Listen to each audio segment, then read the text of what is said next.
A devout young woman travels 1,000 miles to marry a frontier businessman who advertised for a practical wife, only to be cruelly dismissed for being too pious. Stranded in a rough mining town with dwindling resources, she finds unexpected protection from a feared former outlaw seeking redemption from his violent past. This is a story about unwavering faith in the darkest moments and finding grace in the most unlikely places. Before we jump back in, tell us where you're tuning in from, and if this story touches you, make sure you're subscribed, because tomorrow I've saved something extra special for you. The Montana sun cast long shadows across the dusty streets of Silver Creek as the stagecoach finally rattled to a stop after 3 grueling days on mountain roads. 28-year-old Abigail Thornton pressed her fingertips against the smudged window glass, taking in her first glimpse of the frontier town that would become her home. The small settlement nestled in a valley surrounded by towering pines, and distant snow-capped peaks appeared both beautiful and intimidating to her eastern eyes. "Silver Creek, end of the line," the driver called, his voice rough from years of shouting over the clatter of hooves and wheels. Abigail smoothed the wrinkles from her modest grey dress, adjusting the simple wooden cross that hung from a thin chain around her neck. Her father's well-worn Bible rested in her lap, its margins filled with his careful notes and observations from years of devoted study. With both parents now gone, taken by the influenza that had swept through their Ohio community last winter, the sacred book represented her most treasured possession and tangible connection to her family's steadfast faith. As she gathered her belongings, one carpet bag containing her clothing and a small wooden trunk holding her few keepsakes, Abigail whispered a quick prayer for courage. The correspondence with Maxwell Grant had been her lifeline during the dark months following her parents' deaths, when the family farm was sold to cover debts and she found herself alone with dwindling prospects. "Lord, guide my path in this new place," she murmured. "Help me to be a good wife and to bring your light wherever you have led me." Maxwell's letters had described a successful mercantile business, a respectable home in need of a woman's touch, and a desire for a sensible, practical woman of good character. His words had been respectful, expressing appreciation for her, candor about her circumstances, and her devotion to her faith. While not overtly religious himself, he had written that he respected her convictions and saw them as evidence of strong moral character.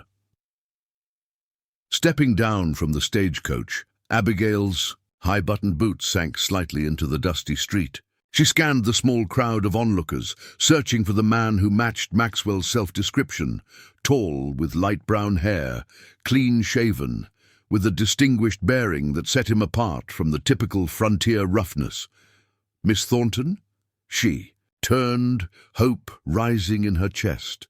The man who approached was indeed tall and well-dressed in a tailored suit that seemed incongruous with the rustic surroundings. His hair was the promised light brown, though thinning at the temples, and his clean-shaven face bore the signs of someone who spent more time indoors than working the land. His eyes, a pale, washed-out blue, assessed her with clinical detachment. "Mr. Grant?" she inquired, extending her gloved hand with a smile. "Maxwell Grant, at your service." He took her hand briefly, the touch formal and perfunctory. "Welcome to Silver Creek. I trust your journey wasn't too arduous." "It was long, but uneventful," Abigail replied, studying his face.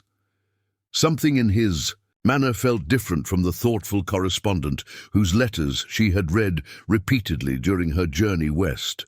"I'm pleased to finally meet you in person." Grant's eyes swept over her, taking in her simple dress, the cross at her neck, and the Bible she clutched alongside her carpet bag. A flicker of what might have been disappointment crossed his features. "Yes, well, you're exactly as you described. Yourself in your letters, refreshingly honest." His tone carried an undercurrent that Abigail couldn't quite identify. I've arranged accommodations for you at the Silver Springs Inn. We'll dine this evening to discuss our arrangements." As they walked toward the modest two-story building that served as the town's only hotel, Abigail became aware of curious glances from townsfolk going about their business. A group of rough-looking men outside the Broken Spur saloon paused their conversation to watch them pass, one of them calling out, "Found yourself another one, eh, Grant?" Maxwell's jaw tightened, but he offered no response to the comment, increasing his pace slightly. Abigail hurried to keep up, confusion beginning to stir within her. "Another one?" she ventured cautiously. "Pay them no mind," Grant replied curtly. "Idle gossip is the primary entertainment in small towns like Silver Creek." The hotel proprietress, Mrs. Whitaker, a stout woman with graying hair and kind eyes, welcomed Abigail warmly as Maxwell made the introductions. "Miss Thornton will be staying with us temporarily," he explained, handing the woman payment. "Please see that she's comfortable. I'll return at 6 for dinner." With a perfunctory nod to Abigail, he departed, leaving her standing awkwardly in the small lobby, her belongings at her feet. "Let me show you to your room, dear," Mrs. Whitaker said gently, picking up Abigail's carpet bag. "You must be exhausted after your journey." The room was small but clean, with a narrow bed, washstand, and a window overlooking the main street. Once alone, Abigail sank onto the edge of the bed, her legs suddenly weak as the reality of her situation settled over her. She was thousands of miles from everything familiar, in a town where she knew no one, about to marry a man who already seemed different from his letters. Opening her father's Bible, Abigail found comfort in the familiar passages. "Trust in the Lord with all your heart, and lean not on your own understanding. In all your ways submit to him, and he will make your paths straight." The words of Proverbs had guided her through many difficult moments, and she clung to them now. After washing away the dust of travel and changing into her best dress, a navy blue affair with white piping that spoke of Eastern refinement without ostentation, Abigail made her way downstairs at the appointed time. Maxwell waited in the small dining room, already seated at a corner table. He rose as she approached, pulling out her chair with practiced courtesy that seemed mechanical rather than genuine. "You look presentable," he commented as she took her seat, the words more assessment than compliment. "Thank you," Abigail replied, folding her hands in her lap. "Mr. Grant, I hope we might take this opportunity to become better acquainted. Your letters spoke of your business and your home, but I'd like to know more about you personally." Maxwell studied her for a moment before answering. "My personal history is unremarkable. I established my mercantile business 5 years ago, when Silver Creek began to prosper from the silver mines. I've expanded systematically, adding a freight company and investments in several mining operations. Business is my primary focus and passion." "And your family?" Abigail asked. "My parents remained in Boston. I have limited contact with them." His tone discouraged further inquiry on that subject. "Now, Miss Thornton, perhaps you might explain something that has me curious." Abigail nodded, encouraging him to continue. "Your letters mentioned your religious upbringing, but the frequency with which you've referenced your faith since arriving suggests a level of devotion I hadn't anticipated." His gaze dropped pointedly to the cross at her neck. "I'm concerned about what that might mean for our potential arrangement." Before Abigail could respond, a server arrived with their meals: beef stew that proved more gristle than meat, and hard bread that required considerable effort to chew. They ate in uncomfortable silence for several minutes, Abigail's mind racing to understand Maxwell's apparent concern with her faith. Finally, she spoke. "Mr. Grant, I've always been forthright about my beliefs. They are central to who I am. But I assure you, I understand the practical aspects of marriage and am fully capable of managing a household, supporting your business interests, and being a proper wife." Maxwell set down his spoon with deliberate care. Yes, well, there's properly religious, and then there's—" He gestured vaguely at her. "Excessively devout. I need a practical partner, Miss Thornton, not someone who will spend hours in prayer when there's work to be done, or who will judge business decisions based on scripture rather than profit." Abigail's cheeks flushed with indignation. "Sir, my faith guides my principles, but it has never prevented me from fulfilling my responsibilities. In fact, it strengthens my commitment to hard work and honorable dealings." "Perhaps in Ohio," Maxwell replied dismissively. "The frontier operates by different rules. Business opportunities here require flexibility, compromise. Your letters presented you as sensible and practical. I'm concerned your religious fervor might interfere with what I require in a wife." "And what exactly do you require, Mr. Grant?" Abigail asked, her voice steady despite the growing knot in her stomach. Maxwell leaned forward, lowering his voice. "Silver Creek is a growing community, Miss Thornton. I've established myself as its leading businessman, but maintaining that position requires a certain image. I need a wife who enhances my standing, who understands discretion, and who won't question my methods or impose restrictive moral judgments on necessary business practices." The meaning behind his carefully chosen words became increasingly clear. Maxwell Grant wasn't seeking a partner who shared his values. He wanted someone who would turn a blind eye to whatever questionable dealings had built his success. "I see," Abigail said quietly. "Then I believe there has been a significant misunderstanding between us." "Perhaps," Maxwell admitted with a thin smile that didn't reach his eyes. "But consider your situation carefully before making hasty decisions. You've traveled a considerable distance at significant expense. Ohio is a long journey back, especially for a woman in your circumstances, alone with limited funds. Few respectable options await you here or elsewhere." The threat was implicit but unmistakable. Accept his terms or face destitution in a town where she knew no one. Preparing and narrating this story took us a lot of time, so if you are enjoying it, subscribe to our channel. It means a lot to us. Now back to the story. "I will not compromise my principles, Mr. Grant, regardless of my circumstances," Abigail stated, rising from the table with dignity despite her trembling hands. "Good evening." As she turned to leave, Maxwell's voice followed her, low and threatening. "Consider carefully, Miss Thornton. Silver Creek can be quite inhospitable to women without protection or purpose." Abigail maintained her composure until she reached her room, where she sank onto the bed, the full weight of her situation crashing down upon her. She was stranded in an unfamiliar frontier town, her savings depleted by the journey west, with no immediate prospects and no one to turn to. For the first time since her parents' deaths, she allowed herself to weep, tears flowing freely as she clutched her father's Bible. "Why have you brought me here, Lord?" she whispered into the growing darkness. "What purpose could this serve?" Eventually her tears subsided, replaced by the quiet determination that had sustained her through previous hardships. She would not allow despair to overcome her faith. There must be a path forward, even if she couldn't yet see it.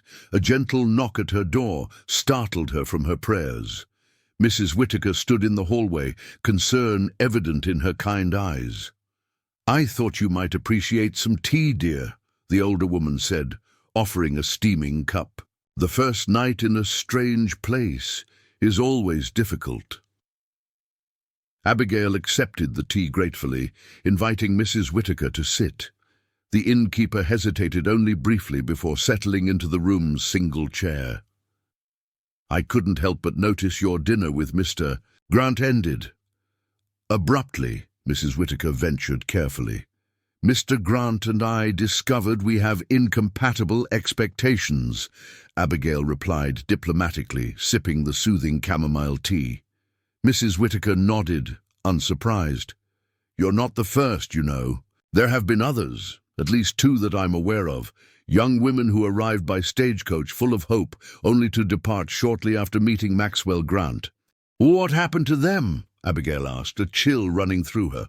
The first left immediately, apparently having family in Denver who could assist her. The second, Mrs. Whittaker's expression darkened. She had nowhere to go and insufficient funds to leave. She eventually took work at the Broken Spur, not as a barmaid, mind you, but the innkeeper didn't need to finish her sentence for Abigail to understand. "I see," Abigail said quietly, her stomach tightening with fear. "How are you situated, dear? Financially, I mean." Abigail hesitated, reluctant to reveal her vulnerability, but recognizing that she needed guidance. "I have enough for perhaps 10 days' lodging. The journey west was expensive." Mrs. Whittaker's face creased with concern. "And do you have family who might send assistance?" "No one," Abigail admitted.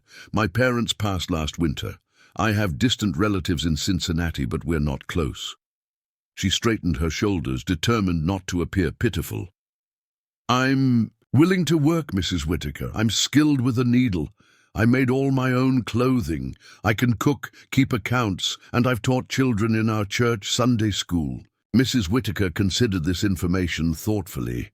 "Silver Creek isn't Boston or even Cincinnati. There's no proper dressmaker, though folks might appreciate quality mending. The mining company has an office that occasionally needs clerical help, but they typically hire men." She paused, thinking. "The school is seeking a teacher, but the position doesn't start until autumn, nearly 2 months away." Hope flickered briefly in Abigail's chest. A teaching position would be ideal. "I know the school board chairman," Mrs. Whittaker offered. "I could arrange an introduction. In the meantime—" She hesitated, clearly uncomfortable with what she was about to suggest. "I could use help here at the inn. It wouldn't pay much, just room and board, but it would give you time to secure something more suitable." Tears of gratitude welled in Abigail's eyes. "That's incredibly kind, Mrs. Whittaker." "Not kindness, practicality," the older woman replied briskly, though her eyes remained gentle. "I'm not as young as I once was, and good help is scarce in Silver Creek. Most able-bodied women are already married, and the few single ladies are either spoken for or—" She glanced toward the direction of the saloon. "Otherwise employed." They agreed that Abigail would help with cleaning rooms, serving breakfast to guests, and managing the front desk during Mrs. Whittaker's errands. The arrangement wouldn't advance her financial situation, but it would prevent it from deteriorating further while she sought more permanent employment. As Mrs. Whittaker rose to leave, she hesitated at the door. "One more thing, Miss Thornton. Be careful around Maxwell Grant. He doesn't take rejection well, especially when it challenges his self-image. He has significant influence in Silver Creek, owns the mercantile, has interests in the mines, holds notes on half the businesses in town. People who cross him often find themselves facing difficulties." The warning sent a chill through Abigail, but she nodded her understanding. "Thank you for your candor, Mrs. Whittaker, and please, call me Abigail." "Ruth," the innkeeper replied, with a warm smile. "Rest well, Abigail. Things often appear brighter in the morning light." Despite Ruth's encouraging words, Abigail's first full day in Silver Creek brought its own challenges. Word had already spread about her rejection of Maxwell Grant's proposal, resulting in curious stares and whispered comments as she went about her new duties at the inn. Shortly before noon, the bell above the door jingled, and Abigail looked up from the ledger she was organizing to find Maxwell himself standing in the lobby, his expression coolly calculating. "Miss Thornton," he acknowledged with a slight nod, "I see you've found employment. How resourceful."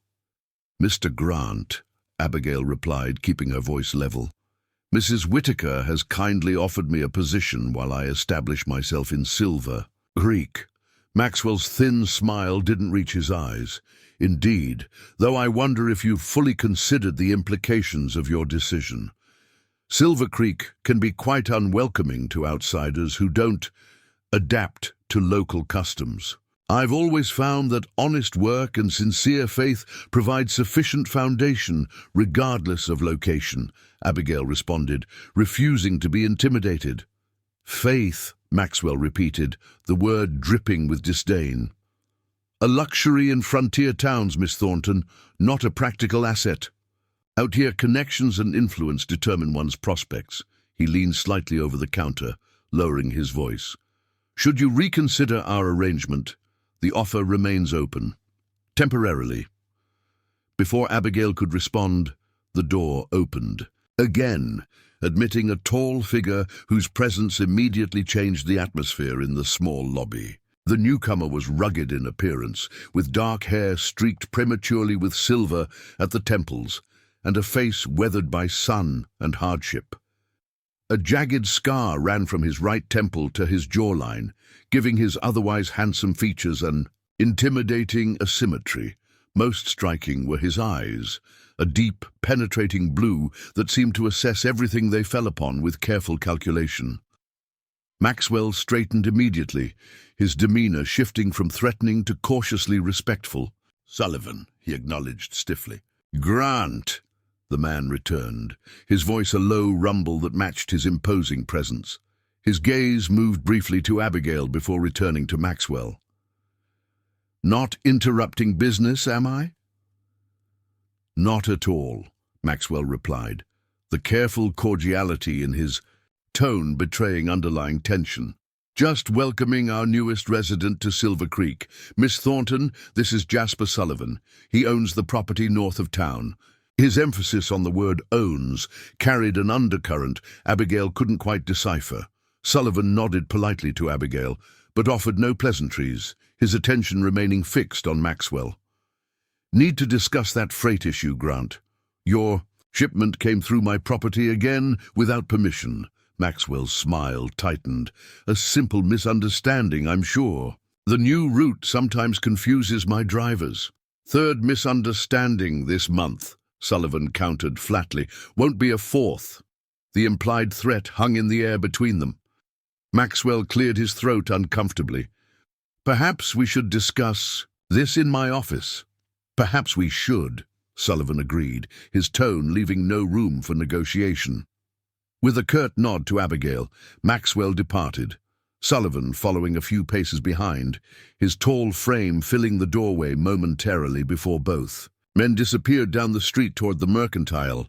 "I see you've met our local enigma," Ruth commented, emerging from the back room, where she had clearly been listening to the exchange. "Mr. Sullivan?" Abigail asked, intrigued despite herself by the strange tension between the two men. Ruth nodded, lowering her voice though they were alone in the lobby. "Jasper Sullivan arrived in Silver Creek about 3 years ago, bought the old McAllister Ranch north of town, paid cash, which started rumors immediately. Keeps to himself mostly, runs a modest cattle operation with just a few hired hands. Not unfriendly, but private.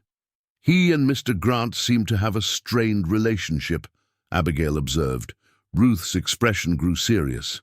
"Grant has been trying to acquire Sullivan's land since he arrived.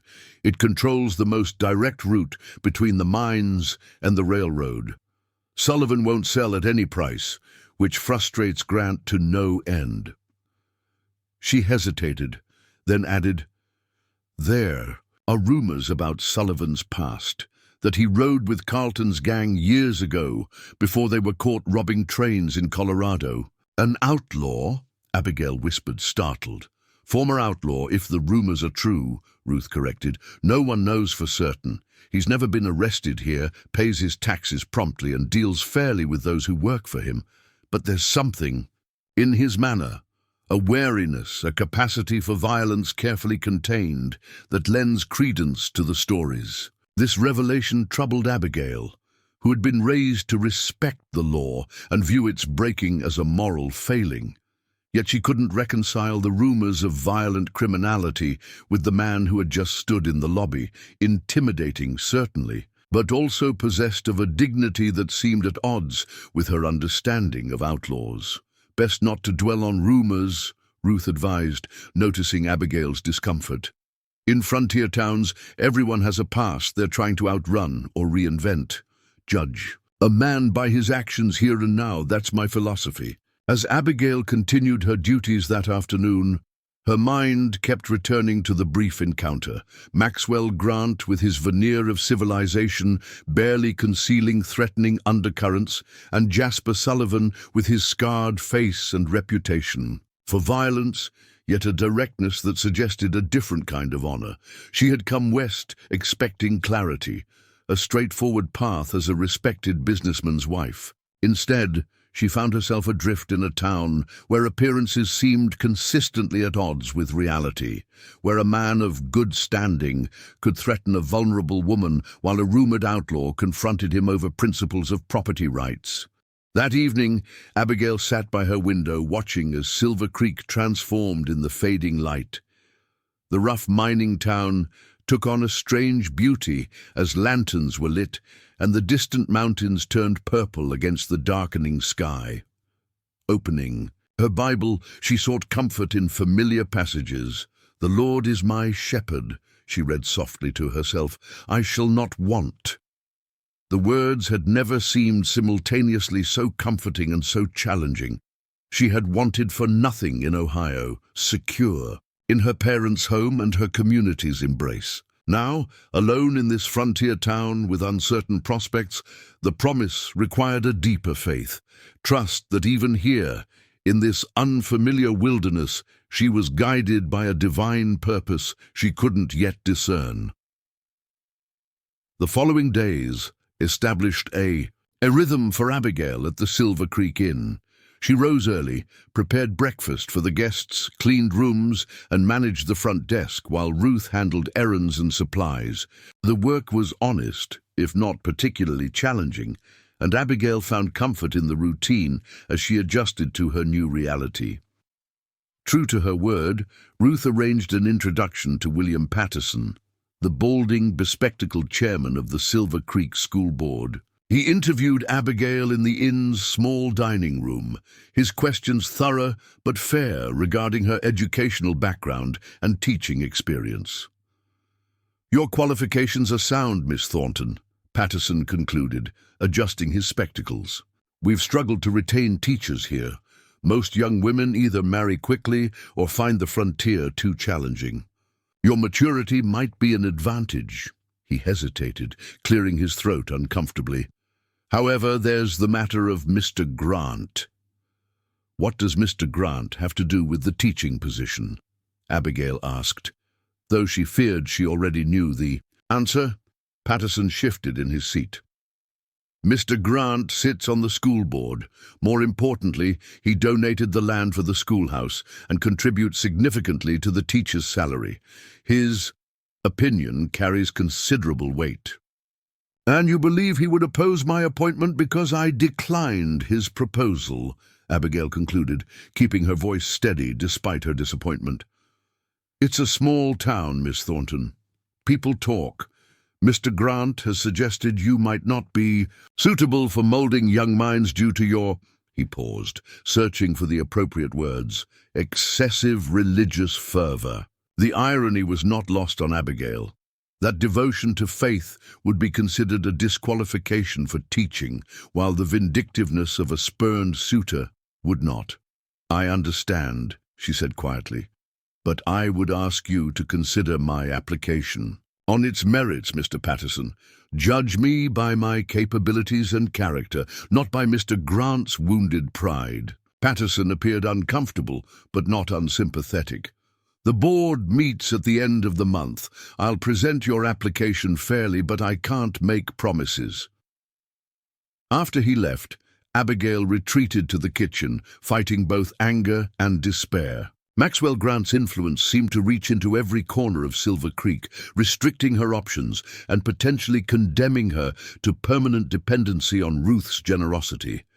As she aggressively kneaded dough for the next morning's bread, venting her frustration into the innocent flour, the back door opened. A young woman entered, perhaps 20 years old, with auburn hair escaping a hasty bun and a faded calico dress that had seen better days. Her arms were laden with neatly folded linens. "Mrs. Whitaker said to bring these around back," she explained, setting the bundle on the kitchen table. "Fresh from washing." "Thank you," Abigail replied, wiping flour from her hands. "I'm Abigail Thornton, Mrs. Whitaker's new assistant." "Sarah Jenkins," the young woman offered with a shy smile. "My pa runs the livery stable. I help with washing for some of the businesses in town." She glanced at the dough Abigail had been punishing. "That bread looks like it might fight back." Abigail laughed, despite herself. "I may have been working out some frustrations." "About Mr. Grant?" Sarah asked perceptively. When Abigail's eyes widened in surprise, Sarah shrugged. "Like I said, I handle washing for half the town. People talk freely around someone they don't really see." An idea formed in Abigail's mind. What else do people say when they don't think anyone's listening? Sarah proved to be a wealth of information about Silver Creek's residents and their interconnected lives. Over cups of tea at the kitchen table, she shared insights that would have taken Abigail months to gather on her own. Mr. Grant arrived about 4 years ago, right after the big silver strike, Sarah explained. Had money to invest when most folks were still scrambling. Bought the mercantile from old Mr. Finch, who wanted to retire, then started lending to miners who needed equipment. When they couldn't repay, he'd take claims as payment. "That seems predatory," Abigail observed. "That's business on the frontier," Sarah replied with the pragmatism of someone who had never known any other system. "But it's not just that. There's something off about how quickly his businesses expanded. Some mines that wouldn't sell to him had mysterious cave-ins. Competitors faced supply problems that somehow never affected Grant's operations. And no one challenges him? Sheriff Miller is more interested in his whiskey than law enforcement, and Judge Perkins only comes through every 3 months. Besides, nothing can ever be proven, just a series of unfortunate coincidences that benefit Maxwell Grant." Sarah's revelations painted a disturbing picture of the man Abigail had nearly married, not merely unscrupulous in business, but potentially dangerous to those who opposed him. "What about Mr. Sullivan?" Abigail asked, recalling the tension she had witnessed between the two men. Sarah's expression grew more guarded. "Jasper Sullivan keeps to himself, but he's fair. Pays cash for feed and supplies, treats his horses well, which matters to Pa and doesn't cause trouble unless provoked. Some say he has a violent past, but," she shrugged, "who doesn't out here?" Their conversation was interrupted by Ruth's return, but before Sarah departed, she squeezed Abigail's hand. "If you need anything, my family's place is just behind. The livery. Ma always makes too much stew on Sundays. You'd be welcome." This simple offering of friendship lightened Abigail's spirits considerably. Perhaps Silver Creek wasn't as hostile to newcomers as Maxwell had implied, at least not to those he didn't actively work against. The following Sunday morning, Abigail dressed in her best remaining outfit, a modest blue dress with white collar, and prepared to find the local church. She had noticed a small white-painted building with a modest steeple at the edge of town, but hadn't yet had the opportunity to attend services. "You're determined to go, then?" Ruth asked as Abigail pinned her hair neatly at the breakfast table. "Of course," Abigail replied, surprised by the question. "It's the Sabbath." Ruth's expression was troubled. "You should know Reverend Thomas is friendly with Mr. Grant.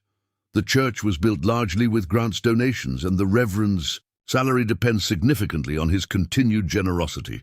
Abigail felt a fresh wave of disappointment. Even her worship would be complicated by Maxwell's influence. Still, her faith had always been her anchor, and she wouldn't abandon it now.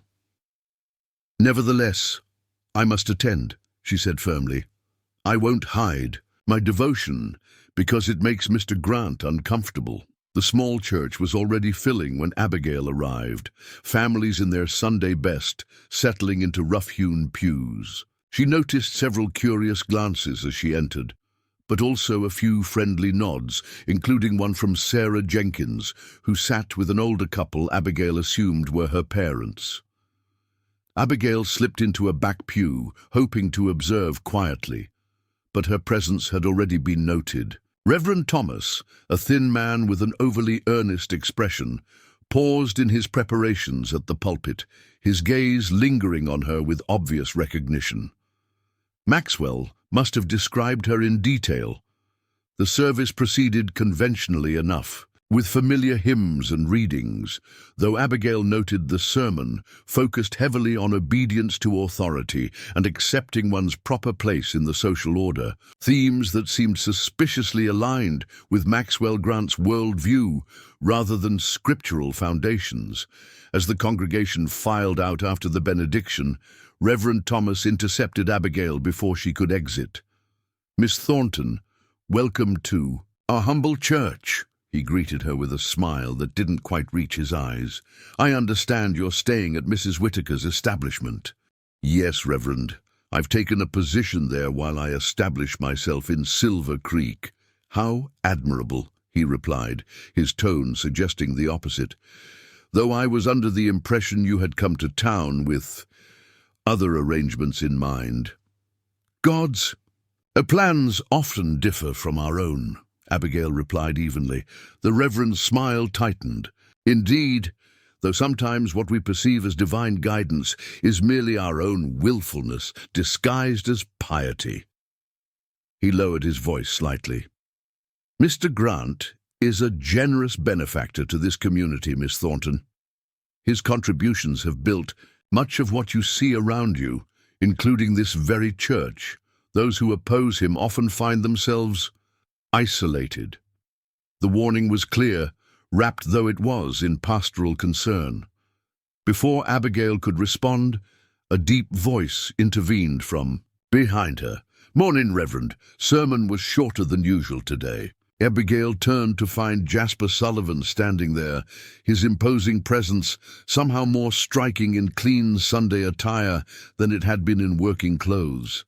His scarred face was freshly shaved, his dark hair neatly combed, though nothing could soften the intensity of those penetrating blue eyes. Reverend Thomas's demeanor shifted immediately, the implied threat replaced by nervous deference. "Mr. Sullivan, I wasn't expecting you today. You usually attend the evening service, if at all." "Felt the need for morning worship," Sullivan replied mildly, though something in his tone suggested his appearance was no coincidence. "Miss Thornton, isn't it? We weren't properly introduced at the inn." "Yes, Mr. Sullivan, Abigail Thornton. Pleasure," he said with a slight nod. "Heading back to town? Road can be dusty for a lady walking alone." The offer of escort was clear, as was Sullivan's intention to interrupt whatever pressure the Reverend had been applying. Abigail found herself both grateful for the intervention and wary of its implications. "That's very kind, Mr. Sullivan," she replied carefully. Reverend Thomas watched this exchange with poorly concealed concern. "Miss Thornton, perhaps you'd prefer to join the Pattersons for the walk back. William mentioned he'd spoken with you about the teaching position."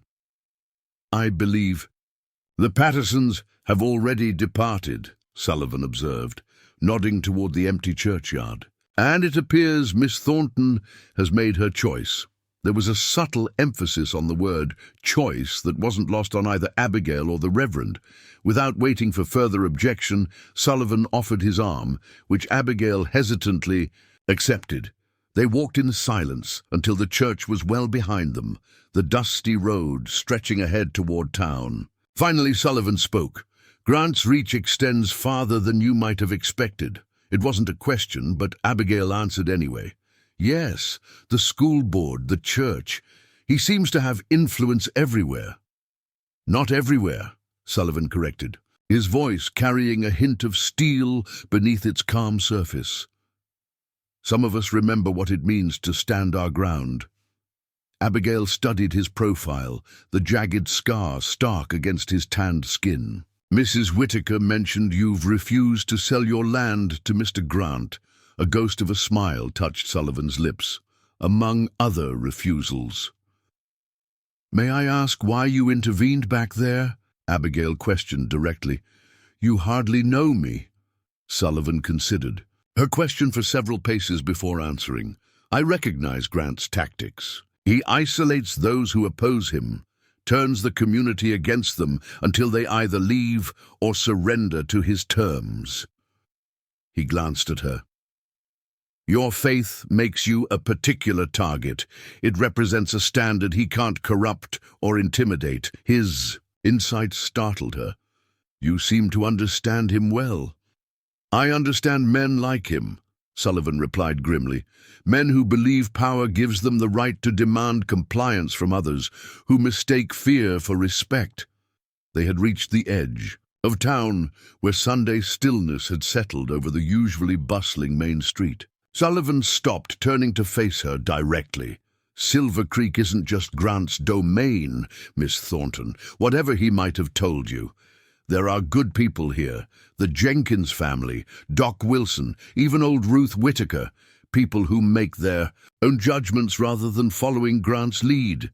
He paused, then added quietly, "You should know you're not without allies." With that, he tipped his hat and turned toward the livery stables, leaving Abigail to contemplate this unexpected show of support from a man rumored to have a violent past. As she continued toward the inn, she realized that Silver Creek was far more complex than she had initially understood. A community divided not simply between Maxwell Grant's supporters and opponents, but between those who surrendered their judgment to power and those who maintained their independence despite the cost. And perhaps, she thought with newfound hope, there were enough of the latter to create a place where she might truly belong. Despite Maxwell Grant's determination to drive her away, the following week brought subtle but unmistakable changes to Abigail's situation in Silver Creek. Regular customers at the inn suddenly found reasons to stay elsewhere. The mercantile clerk refused to sell supplies to Ruth unless she paid significantly above the usual price. Even Sarah's family received a warning that their laundry services would no longer be needed at establishments owned by Grant's business associates if they continued associating with the religious spinster. "He's turning the town against you," Ruth observed grimly as she reviewed the inn's dwindling reservations. "Slowly, methodically, just as he's done with others who opposed him." "Not the entire town," Abigail corrected, thinking of the Jenkins family who had indeed welcomed her for Sunday supper despite the warnings, and of Jasper Sullivan's unexpected alliance. "Just those dependent on his goodwill, which is most of Silver Creek," Ruth sighed, closing the ledger. "I can weather this storm. I own this building outright and have enough saved to get by with fewer guests. But I worry about you, dear." The school board meets tomorrow, and William Patterson looked positively miserable when he passed by this morning, avoiding eye contact entirely. Abigail had been preparing herself for disappointment regarding the teaching position, but the reality still stung. "Then I'll find another way to contribute. Perhaps private lessons for children whose parents value education over Mr. Grant's approval." Ruth patted her hand affectionately. "Your spirit is admirable, Abigail. Just be careful not to mistake stubbornness for faith." Later that afternoon, as Abigail swept the inn's front porch, a weathered wagon pulled by two tired horses stopped. In front, the driver, an elderly man with a snow-white beard and shrewd eyes, studied her with undisguised curiosity. "You'd be Miss Thornton, I reckon," he called in a voice roughened by years and tobacco. "The God-fearing lady who told Maxwell Grant where to step." Abigail leaned on her broom, assessing the stranger. "I'm Abigail Thornton, yes. And you are?" "Samuel Harker," he replied, climbing down stiffly from the wagon seat. "Most folks call me Doc, though I ain't got formal papers. Set more bones and delivered more babies in this territory than any college man." He approached the porch, extending a gnarled hand. "Came to town for supplies, heard there was a lady with medical knowledge helping out at the inn." "Medical knowledge?" Abigail echoed, confused. I have some experience with home remedies, but nothing that would merit. Sarah Jenkins says you fixed her ma's headache powder when the mercantile started watering it down, Doc interrupted. Says you knew just which herbs to add from Ruth's garden. Says you also bandaged the Cooper boy's arm proper when he fell from the loft. Abigail had indeed helped in both instances, applying knowledge gained from her mother's herbal manual and years of assisting with minor injuries at home, but hardly considered these actions noteworthy. Simple kindnesses, nothing more, she demurred. Doc Harker's weathered face creased in a grin. Kindness is rarer than skill in these parts, Miss Thornton, and from what I hear you got both. He gestured toward his wagon. Got a proposition for you. My eyes ain't what they used to be, and my hands shake something fierce in the mornings. Been looking for someone with a steady hand and quick mind to help sort my medicines, maybe assist with simpler cases. The unexpected offer caught Abigail by surprise. I'm not qualified. You're qualified enough to learn, Doc cut in. I'm not asking you to perform surgery, just help organize what's become a mess and maybe lend a hand when needed. Pay wouldn't be much. Folks often settle with eggs or fresh meat instead of cash, but it's honest work away from Grant's immediate influence. Abigail glanced toward the mercantile, where she could see Maxwell Grant himself, standing in the doorway, watching their interaction with narrow-eyed displeasure. When would you need my assistance? She asked, making her decision. Tuesdays and Thursdays to start, Doc replied. My place is about 2 miles outside town, near the creek crossing. Can arrange transport if needed. They settled the details quickly, and as Doc prepared to leave, he lowered his voice conspiratorially. Sullivan suggested I might find you suitable. By the way, man doesn't make recommendations lightly. This revelation that Jasper Sullivan had actively sought to help her secure employment both warmed and puzzled Abigail. Their brief interactions hardly seemed sufficient to prompt such support, yet he had apparently gone out of his way to create an opportunity for her. That evening, as she helped Ruth prepare dinner, Abigail shared the development. The older woman seemed relieved but cautious. Doc Harker's respected, even by those loyal to Grant. His services are too valuable for anyone to boycott, no matter who he employs. She chopped vegetables with vigorous precision. Still, the journey to his place is isolated. Be wary. The wisdom of Ruth's warning became apparent the next morning. Abigail had just finished serving breakfast to the inn's few remaining guests when Sheriff Miller entered, his thumbs hooked in his belt loops and his expression pompous with official authority. Miss Thornton, he announced loudly enough for everyone to hear, need to speak with you regarding complaints about your activities in Silver Creek. Abigail straightened, conscious of the watching eyes. What complaints would those be, Sheriff?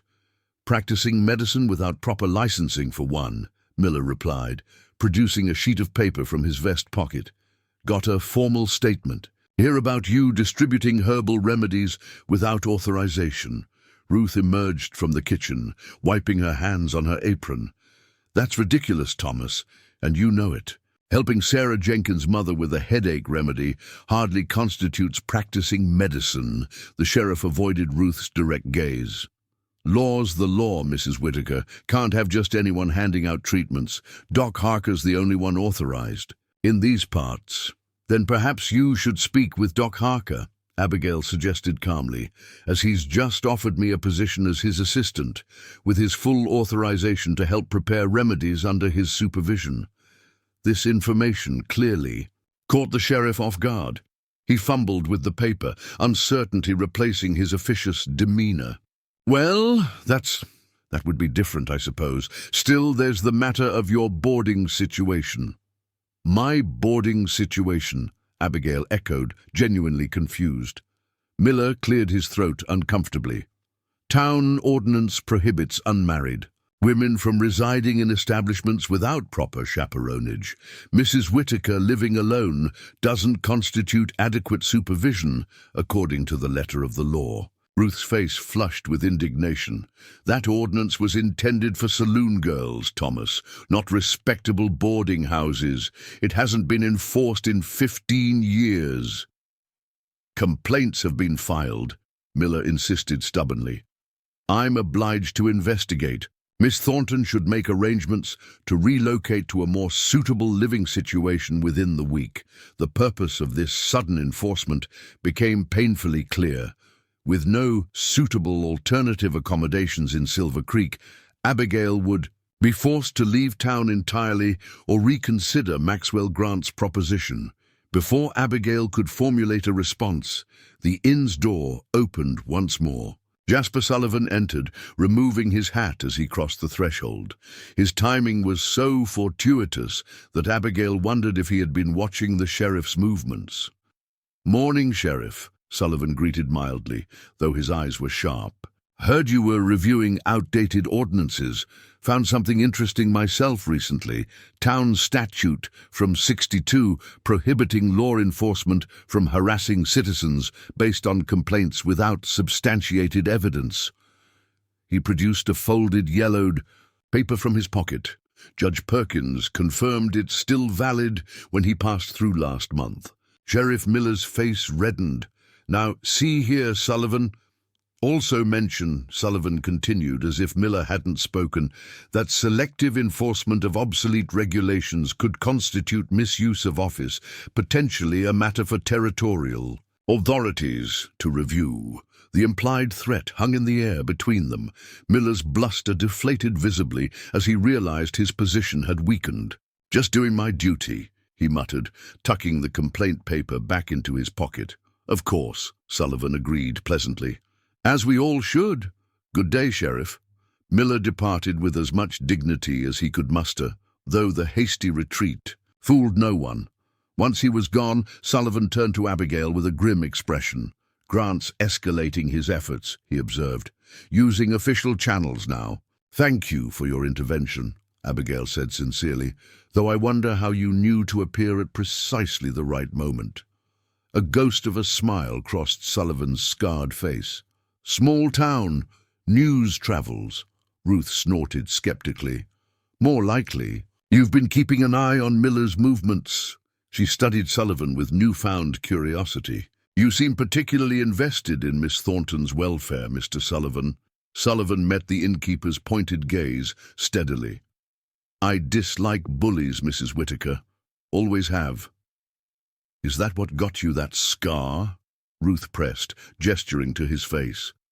"Among other things," he replied without elaboration. To Abigail, he added, "Doc Harker mentioned he spoke with you. Good man, honest, been patching me up for years without asking questions I don't want to answer." "I start tomorrow," Abigail confirmed, "though Sheriff Miller's visit suggests Mr. Grant doesn't approve of the arrangement. Grant doesn't own Doc, and he doesn't own you," Sullivan stated flatly. Then, after a brief hesitation, he added, "I'm heading that direction tomorrow. Could provide transportation if you're amenable." The offer, practical though it was, carried implications that made Abigail pause. Accepting Sullivan's assistance too openly might fuel town gossip, yet the 2-mile journey alone suddenly seemed more precarious given the morning's events. "That's very kind," she replied carefully, "though I wouldn't want to inconvenience you." "No inconvenience," Sullivan assured her. "Need supplies from that area anyway." As he departed, tipping his hat to both women, Ruth gave Abigail a meaningful look.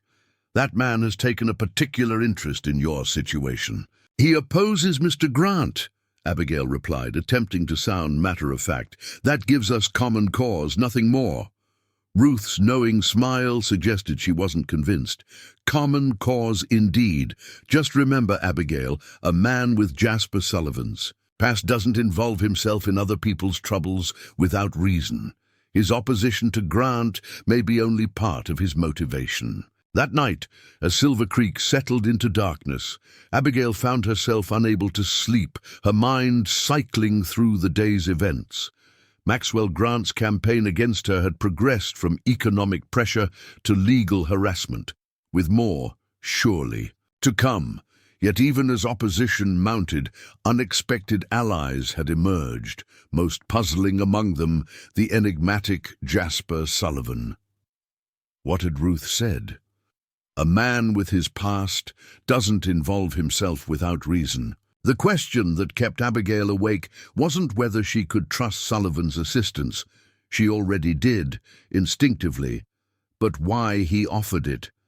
What did a former outlaw with a carefully guarded past see in her that prompted such consistent protection? Perhaps, she reflected as she finally drifted towards sleep, it wasn't what he saw in her at all, but what he recognized in Maxwell Grant, a familiar kind of evil that he was uniquely positioned to combat. Abigail's work with Doc Harker quickly became the highlight of her week. Twice weekly, Jasper Sullivan would arrive promptly at dawn with his wagon, speaking little during the journey to the doctor's cabin, but providing a reassuring presence as they traveled the isolated road. Doc's practice consisted of a weathered, two-room cabin filled with an astonishing array of medical supplies, herbal remedies, and handwritten journals documenting treatments for everything from mining injuries to childbirth complications. As promised, Abigail's initial role involved organizing this chaos into a functional system, labeling medicines, categorizing supplies, and transcribing the doctor's nearly illegible notes into clear records. "You've got a gift for order, Doc," observed approvingly as Abigail implemented a color-coded system for his various remedies. And a steady hand with those mixtures. Her responsibilities expanded naturally as Doc recognized her capabilities. Soon she was preparing basic remedies under his supervision, assisting with minor treatments, and even handling some routine cases independently while he rested his arthritic joints. "Your mother taught you well," he commented when Abigail correctly identified the right herb combination for a miner's respiratory ailment. "She believed in practical faith," Abigail explained, measuring tinctures with precision. "That serving others through healing was a form of devotion. She'd say, 'God gave us plants for medicine and minds to understand them, using both honors the gift.'" Doc's weathered face creased in a smile. "Wise woman. Shame Grant can't see the value in such practical spirituality." 3 weeks into this new arrangement, as Abigail was completing her day's work at the cabin, Sullivan arrived earlier than usual for their return journey, his expression grave. "Need to head back now," he announced from the doorway. "Storm's coming." Indeed, dark clouds were gathering on the horizon, unusual for the season and promising violent weather. They quickly secured Doc's supplies and departed, the wagon moving at a faster pace than their typical leisurely return. "Something wrong beyond the weather?" Abigail asked, noticing the tension in Sullivan's posture as he handled the reins. His jaw tightened. "Miners came by my place this morning while I was mending fences, looking for work, they claimed, but asked peculiar questions about my schedule when I'd be away from the ranch." "You think they were sent by Mr. Grant?" "No, they were," Sullivan replied grimly. "Recognized one from the mercantile stockroom. Grant's gathering information, planning something." He glanced at the darkening sky. "This storm might work to his advantage. Town's attention will be elsewhere." They were nearly halfway back to Silver Creek when the first heavy raindrops began to fall, quickly intensifying into a downpour that reduced visibility to mere feet ahead. The normally dry creek bed beside the road swelled with alarming speed. As runoff poured from the surrounding hills, Sullivan urged the horses forward, attempting to reach higher ground before the road became impassable. They had just crested a small rise when a jagged bolt of lightning struck a tree directly ahead, sending it crashing across their path. The horses reared in panic, nearly overturning the wagon before Sullivan brought them under control. "We can't continue this way," he shouted over the storm's fury, rain plastering his dark hair against his scarred face. "Creek's rising too fast. We'll have to take shelter and wait it out." Through the curtain of rain, Abigail could just make out a small, Structure, perhaps 100 yards from the road, an abandoned line shack used by cowboys during cattle drives. "There," she pointed, and Sullivan nodded, guiding the frightened horses carefully off the road toward the shelter. The shack was primitive but sound, its roof intact enough to provide relief from the relentless downpour. Sullivan tended to the horses, securing them under the small lean-to attached to the rear, while Abigail assessed their temporary refuge. A rough wooden table, 2 rickety chairs, and a small iron stove were the only furnishings. Surprisingly, a stack of dry firewood remained in the corner, left by previous occupants. "We're fortunate," she commented as Sullivan entered, water streaming from his coat. "There's wood for a fire." Sullivan nodded, immediately setting about building a small blaze in the stove to combat the damp chill. Once the flames caught, casting, flickering light throughout the single room, an awkward awareness settled between them as they recognized their predicament, stranded together, alone for what might be hours. "Mrs. Whitaker will worry," Abigail said, breaking the silence as she removed her sodden shawl. "She's a practical woman," Sullivan replied, removing his wet coat but keeping a respectable distance. "She'll understand the necessity." The unspoken concern hung between them. What others in Silver Creek might say was another matter entirely. A young, unmarried woman spending hours alone with a man of Sullivan's reputation would fuel gossip for months, potentially destroying what remained of Abigail's standing in the community. As if reading her thoughts, Sullivan spoke quietly. "Your reputation matters to you. It wasn't a question," but Abigail answered anyway. "Not for its own sake, but as a reflection of my character and faith. If people believe I've compromised my principles—" She trailed off, uncertain how to express the complex interplay between personal conviction and public perception. Sullivan's piercing blue eyes studied her face in the dim light. "Yet you continue to defy Grant, knowing he'll twist every action to discredit you." "There are worse things than gossip, Mr. Sullivan. Betraying one's conscience chief among them." A ghost of a smile touched his lips.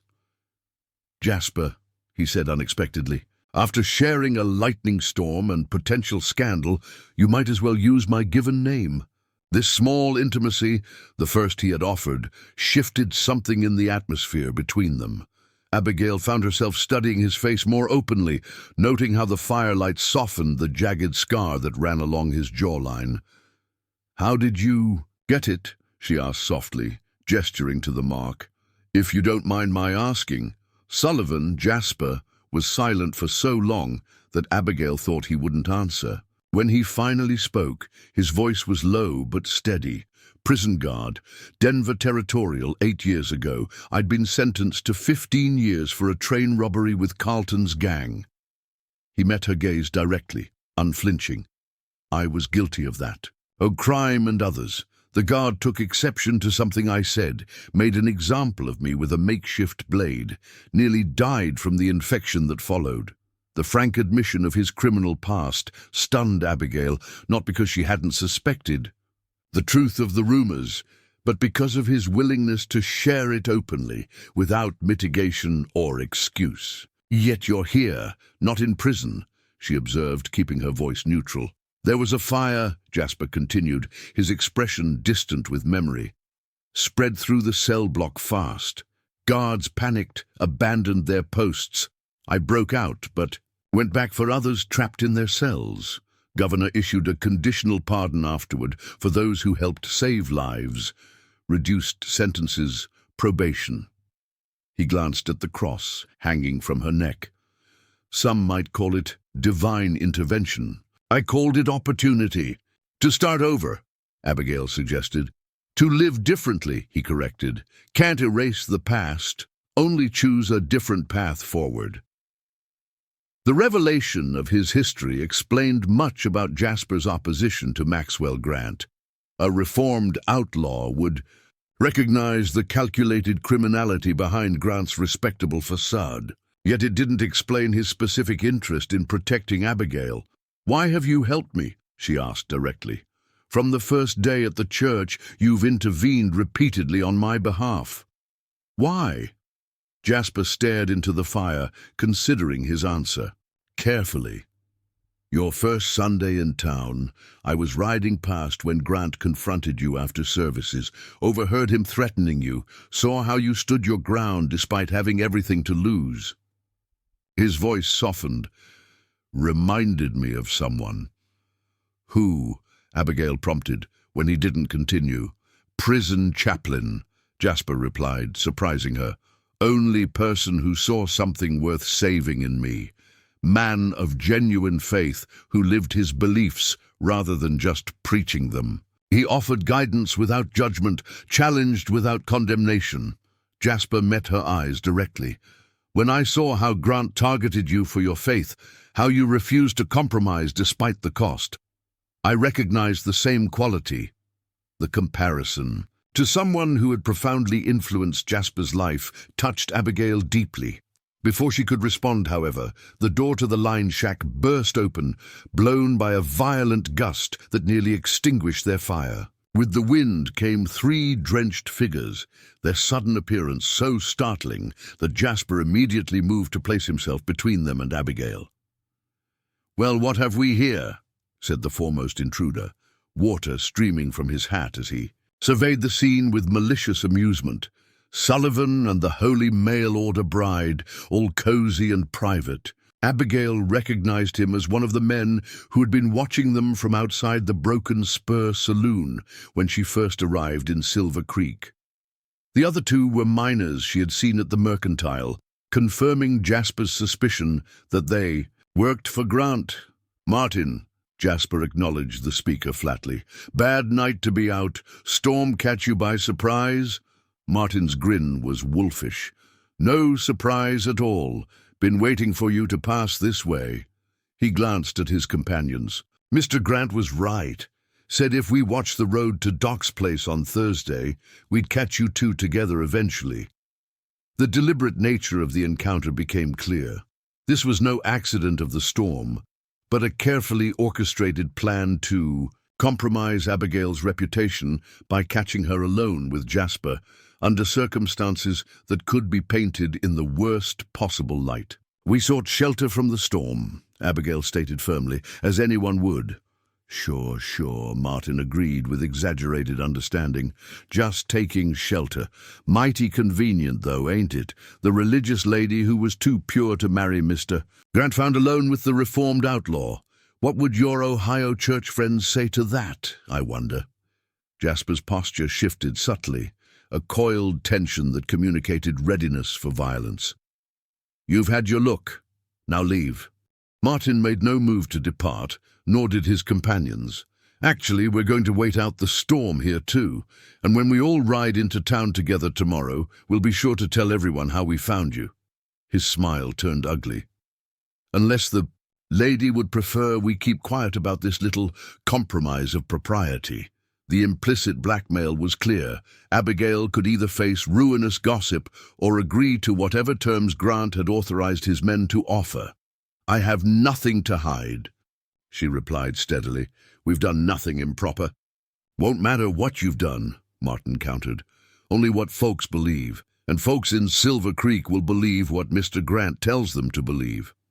He stepped closer, lowering his voice confidentially.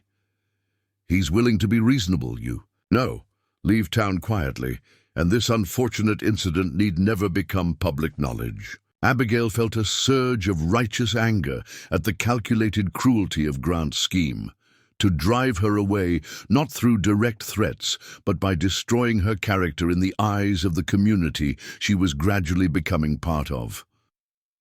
"I will not be intimidated into abandoning my place here," she stated, her voice stronger than she felt. "Not by Mr. Grant, and certainly not by his messengers." Martin's face darkened. "Then you'll be known as the fallen angel of Silver Creek by sundown tomorrow. No one will hire you, house you, or associate with you." He glanced at Jasper. "Not even Sullivan here can protect your reputation once word spreads." "That's where you're wrong." Jasper's quiet statement drew everyone's attention. He had moved. Slightly away from Abigail, his stance relaxed but alert, blue eyes calculating as they assess the three intruders. "How's that?" Martin challenged. "Because Miss Thornton will be Mrs. Sullivan by the time we reach town," Jasper replied evenly. "And a man's wife has every right to seek shelter with her husband during a storm." The line shack fell silent following Jasper's declaration, save for the persistent drumming of rain on the roof and the occasional rumble of distant thunder. Martin's face registered shock, then suspicion, his gaze darting between Jasper and Abigail. "Marriage?" he finally scoffed. "You expect anyone to believe Sullivan the lone wolf is suddenly taking a wife, and her, of all women?" He gestured dismissively toward Abigail. "The God-fearing Easterner and the former outlaw? That's less believable than finding you two here by accident." Jasper's expression remained impassive. "Believe what you want. Judge Perkins arrives tomorrow on his circuit. We've been waiting for his arrival to make it official."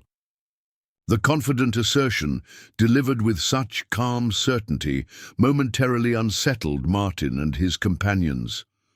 Abigail herself stood frozen, her mind racing to keep pace with this unexpected turn of events.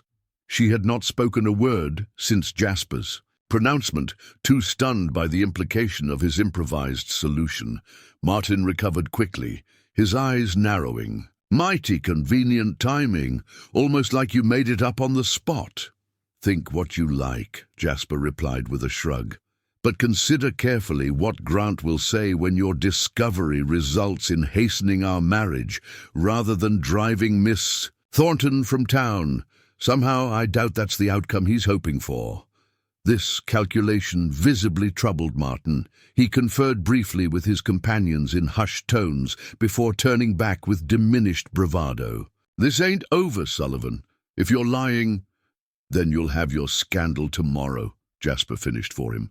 "But if you're wrong, you'll have interfered with a private matter between a man and his intended wife, and I don't imagine Grant wants that kind of trouble." After another moment of tense standoff, Martin jerked his head toward the door. "Storm's letting up. We'll ride ahead, but don't think for a minute this changes anything. Grant doesn't forget those who cross him." "Neither do I," Jasper replied, quietly, the simple statement carrying more menace than any explicit threat. Once the three men had departed, the silence that settled between Abigail and Jasper was heavy with unspoken questions. Abigail moved to the small window, watching as Martin and his companions mounted their horses and disappeared into the rain-swept darkness. "They won't go far," Jasper observed, joining her at the window. "They'll watch to see when we leave, which direction we take." Abigail nodded, her mind still struggling to process the implications of what had just occurred. When she finally turned to face him, her expression was a complex mixture of gratitude and uncertainty. "You proposed marriage," she stated, her tone carefully neutral, neither accepting nor rejecting. "I provided a solution to an immediate problem," Jasper clarified, his voice equally measured. "One that would neutralize Grant's attempt to compromise. You're standing in the community, a solution that involves a lifetime commitment," Abigail pointed out. "That seems disproportionate to the immediate threat." The ghost of a smile touched Jasper's lips. "Unless you were planning to leave Silver Creek once your reputation was ruined, the threat wasn't temporary. Grant won't stop until you're gone, or under his control." Abigail recognized the truth in his assessment. Grant's vendetta against her had escalated from economic pressure to attempted character assassination. Each new tactic revealed both his influence over the town and his determination to make an example of her rejection. "Even so," she said carefully, "marriage is a sacred covenant, not merely a strategic alliance against a common enemy." Jasper studied her face in the dim light of the dying fire. "You think I offered without understanding that?" "I think you acted to protect me," Abigail replied honestly, "as you have since we met." What I don't understand is why you would bind yourself permanently to a woman you barely know, whose values and faith might seem foreign to your way of life." Jasper was silent for a long moment, considering his response. When he spoke, his voice carried a depth of feeling she hadn't heard before. 8 years in territorial prison changes a man," he began. "You see humanity at its worst. Guards who enjoy cruelty, prisoners who've abandoned everything decent. Most men either break or harden completely." He moved away from the window, adding another log to the stove before continuing. "The chaplain I mentioned, Reverend Thomas Matthews, he'd visit weekly, bring books, lead services for whoever would attend. Most prisoners mocked him. Some just went for the break in routine. I avoided him entirely at first." A distant look entered Jasper's eyes. "One night there was a riot, bad one. Guards beat 3 men to death before restoring order. I wasn't involved, but caught a baton to the head anyway, ended up in the infirmary with a skull fracture." Abigail listened intently, recognizing that Jasper was sharing something deeply personal, perhaps something he had never told anyone in Silver Creek. "Matthews came every day for 2 weeks while I recovered. Read to me when I couldn't focus my eyes properly. Never preached, never condemned, just present." Jasper's hand unconsciously traced the scar on his face. "When I could finally speak again, I asked him why he bothered with men society had thrown away. Know what he said?" Abigail shook her head slightly. "He said, 'No soul is beyond redemption, Mr. Sullivan. God doesn't abandon his children even when they've abandoned him.'" Jasper's voice softened. "I didn't believe in redemption then, wasn't sure I believed in God. But I started attending his services, reading the books he brought, found something I'd lost years before, the possibility of becoming more than my worst decisions." The connection to her own faith touched Abigail deeply. "And when you saw me being pressured to compromise my beliefs, I recognized a faith that wasn't just words or Sunday appearances," Jasper confirmed. "The same honest conviction Matthews showed, even when it cost him the respect of proper society for ministering to criminals." He moved closer, though still maintaining a respectful distance. "I'm not proposing from pity or mere strategic advantage, Abigail. These past weeks, watching you stand your ground against Grant, seeing how you care for folks at Doc's place, hearing you speak of your faith as something lived rather than displayed, I've grown to admire more than just your courage." The sincerity in his voice was unmistakable, causing Abigail's heart to quicken despite her rational caution. But significant questions remained. "Your past," she began carefully, "isn't hidden from you," he finished. "You know the worst of me already. Can't say that about most marriages." "And my faith?" This was crucial. She couldn't compromise on the centrality of her beliefs. "I don't share the depth of your conviction," Jasper acknowledged honestly, "but I respect it. More than that, I've seen how it guides you toward compassion rather than judgment, strength rather than bitterness. I don't find that threatening." A wry smile touched his lips. "Matthews would say your faith might be good for what remains of my soul." The storm outside had subsided to a gentle rainfall, matching the calming of the emotional turbulence within the cabin. Abigail moved to gather her still damp shawl, recognizing that they would need to depart soon if they were to reach Silver Creek by nightfall. "We should go," she said quietly. "Mrs. Whitaker will be worried." Jasper nodded, but made no move toward the door. "I need an answer, Abigail. Martin and his men will spread their version of events regardless. Without a clear response from us, Grant's narrative will prevail." Abigail hesitated, her mind weighing practical considerations against matters of the heart. She had come to Silver Creek expecting to marry a man she knew only through letters, believing God had guided her path. That arrangement had proved false, yet perhaps the journey itself had been divinely directed, leading her to this unexpected crossroads. "I need time," she finally said. "Not to decide whether to trust you. I already do. But marriage should be entered with clear eyes and full heart, not merely as a defense against scandal." "How much time?" Jasper asked practically. "Grant won't wait while you deliberate." Abigail considered this reality. "Until tomorrow morning," she decided. "I need to pray, to seek guidance. If this path is right, I need confirmation beyond practical necessity." Jasper accepted this with a respectful nod. "I'll bring you to the inn, then return in the morning for your answer." They rode into Silver Creek as twilight descended, the streets largely deserted, following the storm, except for a few curious onlookers who watched their arrival with undisguised interest. Martin had evidently wasted no time sowing seeds of gossip about finding them alone together in the line shack. Ruth Whitaker was waiting anxiously on the inn's porch, her relief at seeing Abigail safe quickly replaced by concern as she noted the lingering gazes of townsfolk. "Inside, quickly," she urged, after Jasper had helped Abigail down from the wagon. "There's been talk." "I know," Abigail replied calmly. "Mr. Sullivan and I encountered Mr. Grant's men during the storm." Ruth's expression darkened with understanding. "A deliberate trap, then. I feared as much when they rode through town earlier, watching the road despite the weather." To Jasper, who remained mounted on the wagon, Ruth asked bluntly, "What's your plan to address this?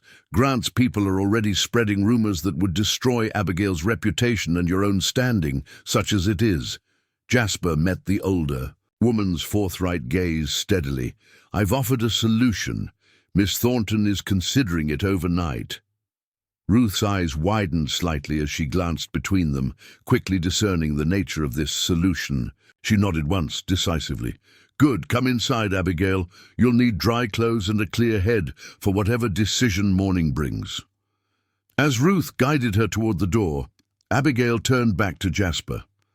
"Tomorrow at 9, she said simply, tipped his hat in acknowledgement before guiding the wagon toward the livery, aware of the watching eyes from the saloon and mercantile. Inside the warmth of the inn's kitchen, as Ruth bustled about preparing tea and dry clothes, Abigail found herself overwhelmed by the enormity of the choice before her. Marriage to a former outlaw, a man whose past contained violence she could hardly imagine, yet whose present actions demonstrated integrity and unexpected depth of character. "He proposed," she confirmed when Ruth finally settled across from her. At the kitchen table, having ensured Abigail was warm and dry. "Figured as much," Ruth replied, studying Abigail's troubled expression. "It's not what you expected when you came west, is it?" Abigail gave a small, humorless laugh. "Nothing has been what I expected since arriving in Silver Creek. Life rarely follows our carefully laid plans," Ruth observed wisely. "The question is whether this unexpected turn might actually be better than what you thought you wanted." "How can I know?"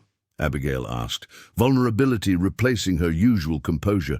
"He's been kind, protective, even respectful of my faith. But marriage is forever, and his past is known," Ruth pointed out pragmatically. "Grant's past remains hidden behind respectability, yet which man has shown true character in his dealings with you?" The comparison struck Abigail forcefully. Maxwell Grant, with his veneer of success and propriety, had revealed himself to be manipulative and vindictive when denied his will. Jasper Sullivan, despite his reputation and openly acknowledged criminal history, had consistently demonstrated honor, respect, and a surprising sensitivity to her beliefs. "I need guidance," Abigail whispered, her fingers finding the small wooden cross at her neck. "Clarity." Ruth reached across the table to squeeze her hand gently. "Then seek it where you always have. I'll leave you to your prayers." Alone in her small room, Abigail knelt beside her bed, her father's Bible open before her. The familiar ritual of prayer had always brought comfort and direction, yet tonight she found her thoughts scattered, torn between practical considerations and the unexpected stirrings of her heart. "Lord," she whispered into the stillness, "show me your will in this. Is this unexpected path your provision, or merely human solution? Grant me wisdom beyond my understanding, and peace in whatever choice lies ahead." Outside her window, Silver Creek settled into uneasy slumber, unaware that by morning the balance of power within the small frontier town might shift irrevocably, depending on one woman's answer to an unexpected proposal. Dawn broke over Silver Creek with unusual clarity following the previous day's storm. The rain-washed streets and freshly scrubbed buildings seemed to gleam in the early morning light, as if the town itself had been purified by the deluge. Abigail stood at her window, watching as the community slowly awakened. She had slept little, her night filled with prayer and careful consideration of the path before her. Yet despite her exhaustion, a surprising sense of peace had settled over her as morning approached. Not the peace of perfect certainty, but of faithful surrender to what she now believed was divine guidance. A soft knock at her door preceded Ruth's entrance, carrying a tray with breakfast and fresh coffee. "Thought you might prefer to eat up here this morning," the older woman explained, setting the tray on the small desk. "The dining room's unusually busy for this hour. Seems half the town suddenly needs breakfast at the inn today." "Curiosity draws a crowd," Abigail observed wryly, grateful for Ruth's thoughtfulness. Ruth studied her face intently. "You look different this morning. Decided something, have you?" Abigail nodded, pouring coffee with steady hands. "I have. Care to share it with an old woman who won't sleep properly until she knows?" A small smile touched Abigail's lips. "I'm going to accept Mr. Sullivan's proposal." Ruth released a breath she seemed to have been holding. "Can't say I'm surprised, but I am relieved. He's a good man, Abigail, despite his past. Better than most who pretend to respectability in this town." "I believe that too," Abigail agreed, "though it's not only a practical decision." She hesitated, finding it difficult to articulate the complex emotions that had crystallized during her night of reflection. "There's something between us, a connection I never expected to find here. He sees me clearly, respects my faith, even without fully sharing it, and offers protection without demanding submission in return." "Sounds like the foundation for something genuine," Ruth observed. "More than many marriages begin with." "It's not what I imagined when I traveled west," Abigail admitted. "But perhaps God's plan was different from my own limited vision all along." Ruth squeezed her hand affectionately. "The Lord works in mysterious ways indeed. Now what's your plan for today? Sullivan said he'd return at 9. "And I expect half the town will be watching when he does," Abigail replied, glancing at the growing number of people lingering in the street below, their attention poorly disguised as routine morning business. "Which might serve our purpose better than a private conversation." Ruth's eyebrows rose in appreciation of Abigail's strategic thinking. "A public acceptance would certainly control the narrative more effectively than letting gossip fester." "Exactly." Abigail moved to her wardrobe, selecting her finest remaining dress, a deep blue garment with modest lace at the throat and wrists. "If Silver Creek wants a spectacle, we'll provide one that serves truth rather than rumor." By 8:45, Abigail had positioned herself on the inn's front porch, ostensibly engaged in mending linens, but clearly visible to the unusually active main street. Ruth had arranged a small table and 2 comfortable chairs, making it evident they anticipated a visitor. At precisely 9 o'clock, Jasper Sullivan appeared at the end of the street, riding his horse rather than driving the wagon. He had clearly taken pains with his appearance, clean-shaven, hair neatly trimmed, wearing a fresh shirt under his usual riding coat. Several townspeople paused in their activities to watch as he dismounted outside the inn and approached the porch, removing his hat as he climbed the steps. "Miss Thornton," He greeted her formally, aware of their audience. "I trust you rested well after yesterday's ordeal." "As well as could be expected, Mr. Sullivan," Abigail replied, setting aside her mending and gesturing to the empty chair. "Please, join me." As Jasper took the offered seat, Abigail noted Maxwell Grant emerging from the mercantile across the street, his expression darkening as he observed their meeting. She also spotted Martin and one of his companions from the previous day, lingering near the saloon with poorly concealed interest. "You've drawn quite a crowd," she observed quietly. "Not me they're watching," Jasper replied, his eyes meeting hers with unspoken question. Abigail took a steadying breath. This was the moment that would irrevocably alter her path in Silver Creek, and quite possibly reshape the town's future as well. "I've considered your proposal carefully, Mr. Sullivan," she began, her voice clear enough to carry to those nearest the porch. "Both its practical necessity and its deeper implications." Jasper nodded once, waiting patiently for her conclusion. "Marriage is a sacred covenant," Abigail continued, "not to be entered lightly or for mere convenience. It requires mutual respect, honest communication, and shared purpose, even when beliefs may differ in certain aspects." She was aware that her words carried beyond Jasper to the listening town, establishing the seriousness with which she approached this decision. "I believe you offer those essential qualities," she stated firmly, "and I accept your proposal with a clear conscience and willing heart." The simple declaration, delivered with quiet dignity, created an immediate ripple through the watching townsfolk. Abigail could see shock, speculation, and, from some quarters, genuine pleasure at this unexpected development. Jasper's expression remained composed, though something warm flickered in his eyes. "You honor me with your acceptance," he replied formally. Then, reaching into his pocket, he withdrew a small velvet pouch. "I hope this meets with your approval."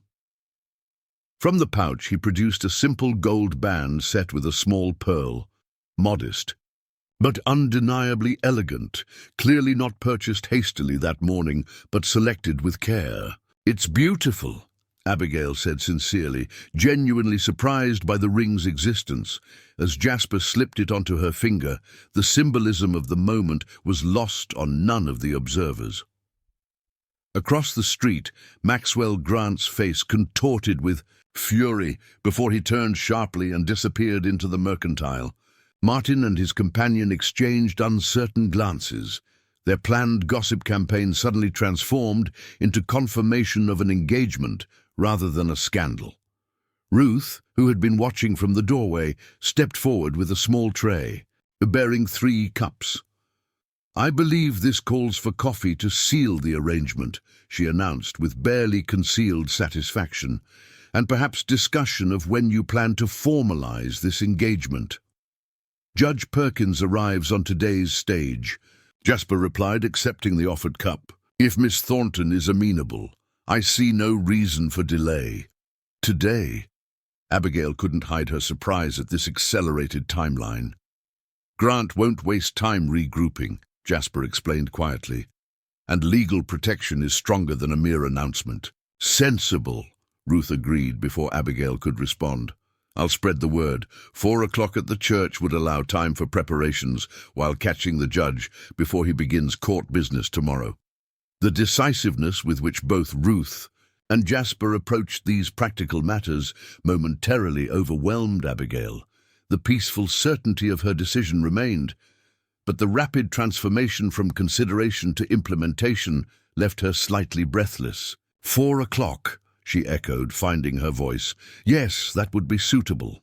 News of the impending wedding spread through Silver Creek with impressive speed. By midday, Abigail had received visits from Sarah Jenkins and her mother, offering to help with preparations. Doc Harker bringing a small posy of wildflowers from his garden as a wedding gift. And even William Patterson, the school board chairman, who awkwardly indicated that the teaching position might still be available given the changed circumstances. "Marrying Sullivan changes their calculations," Ruth observed, as she helped Abigail prepare for the ceremony. "You'll no longer be the vulnerable outsider Grant can intimidate, but a woman with protection and standing of your own." Is that all they see? Abigail wondered aloud. A strategic alliance rather than a genuine union? People understand what their experience allows, Ruth replied wisely. Many marriages here begin as practical arrangements. That yours might contain deeper feeling makes it unusual, not less authentic. As 4 o'clock approached, Abigail dressed in her finest outfit, the same blue dress she had worn that morning, now adorned with the small wildflower bouquet from Doc Harker. She had no wedding finery, no family to attend her, yet the simplicity felt appropriate for a union founded on straightforward honesty rather than elaborate pretense. The small church, which had seemed so unwelcoming during her first Sunday service, had been hastily but lovingly decorated by Sarah and several other young women who seemed delighted by the romantic drama unfolding in their usually uneventful town. Wildflowers tied with ribbon adorned the ends of each pew, and clean lamps cast a warm glow against the approaching dusk. To Abigail's surprise, nearly half the town had gathered for the ceremony. Some undoubtedly came from mere curiosity, others, perhaps at Grant's direction, to report back on the proceedings, but many faces showed genuine goodwill. Doc Harker, beaming from the front pew, the Jenkins family, dressed in their Sunday best, even a few miners and ranchers who had benefited from Abigail's careful attention at the doctor's cabin. Judge Perkins, a corpulent man with shrewd eyes and a judicial demeanor, waited at the front of the church alongside Reverend Thomas, whose discomfort was poorly disguised. The Reverend had clearly been caught between his loyalty to Maxwell Grant and his duty to perform marriages for his parishioners, ultimately unable to refuse without exposing his compromised position too openly. As Abigail walked alone down the short aisle, her eyes found Jasper waiting at the altar. He stood tall and dignified in a dark suit that emphasized the breadth of his shoulders and the sharp contrast of his prematurely silver-streaked hair. The scar along his jawline, which had once seemed fearsome to her, now appeared as simply another aspect of his history, a visible reminder of the path that had led him to this unexpected moment. The ceremony itself was brief and straightforward, with Judge Perkins handling most of the proceedings, while Reverend Thomas provided only the minimum religious elements required by tradition. Abigail spoke her vows clearly, finding unexpected emotion welling up as she promised to honor and cherish this man whose protection had expanded to include his name, his home, and his future. When Jasper spoke his vows in return, the depth of sincerity in his voice silenced even the most skeptical whispers among the congregation. His hand remained steady as he placed the gold band on her finger again, this time permanently, and his eyes never left hers as he promised fidelity and care for as long as they both should live.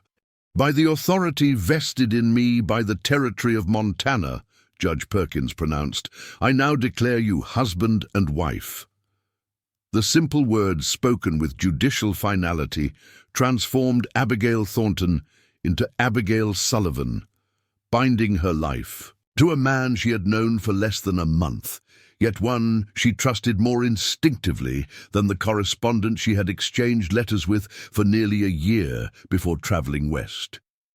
As they turned to face the assembled witnesses, Abigail noticed a figure standing at the back of the church, Maxwell Grant, his expression unreadable as he observed the culmination of a union that directly challenged his authority in Silver Creek.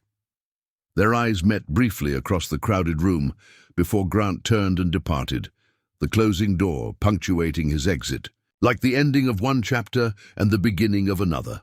Outside the church, well-wishers surrounded them with congratulations and surprisingly warm acceptance. Doc Harker clapped Jasper on the shoulder with genuine affection, while Sarah Jenkins embraced Abigail tightly, whispering, "I knew you'd find your place here." Even Sheriff Miller offered a grudging handshake to Jasper, his previous harassment, apparently set aside in recognition of the town's shifting dynamics. As twilight descended on Silver Creek, Jasper helped Abigail into his wagon for the short journey to what would now be their shared home, the ranch north of town that had been a point of contention between Jasper and Maxwell Grant since his arrival. "Ready?" he asked quietly, offering her one final opportunity to reconsider the irrevocable step they had taken.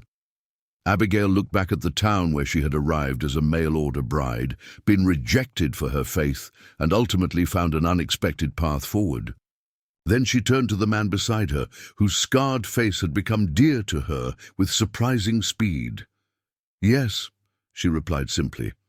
"I'm ready." As they departed, neither noticed the small gathering at the mercantile. Grant and several of his most loyal associates engaged in intense conversation that occasionally broke off as they glanced toward the departing wagon. The battle for Silver Creek had entered a new phase, and Maxwell Grant was not a man who accepted defeat graciously or permanently. The Sullivan Ranch house surprised Abigail with its unexpected charm. Though modest in size compared to the grander Eastern homes she had known, the sturdy two-story structure had been built with evident care and attention to detail. Wide windows captured the breathtaking mountain views. Handcrafted furniture filled the rooms with simple elegance, and bookshelves lined one entire wall of the main sitting room, filled with volumes ranging from practical ranching manuals to dog-eared classics of literature. "You have a library," Abigail observed with genuine delight as Jasper showed her through what was now her home. A rare, full smile softened his scarred features. "Reverend Matthews started me reading in prison. Became a habit I couldn't break. Even out here, the discovery of this shared love for books represented just one of many small revelations during their first week of marriage.